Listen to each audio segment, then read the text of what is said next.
we'll guide you through how to create a Mailchimp newsletter template. If you find this helpful, consider subscribing and liking the video.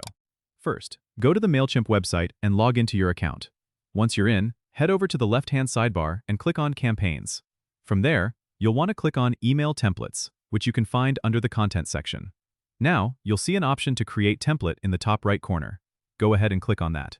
You'll be presented with a few options like Basic, Themes, or Code Your Own. For this guide, we'll go with Basic. Choose a layout that best suits your needs, like 1 column, 1 to 2 column, or 1 to 3 column. Click on the layout you prefer, and this will take you to the template editor. Here, you can customize your template by dragging and dropping different content blocks, like text, images, or buttons. Simply click on a block to edit its content, add your text, upload images, and style it as you wish using the toolbar on the right. You can also change the colors and fonts to match your brand. Make sure to click Save in the top right corner to save your progress. Once you're happy with the design, name your template by clicking on Template Name at the top and entering a name that will help you identify it later.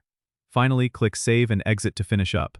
Your new template will now be available to use in your Mailchimp campaigns. Don't forget to subscribe and comment if this helped you out.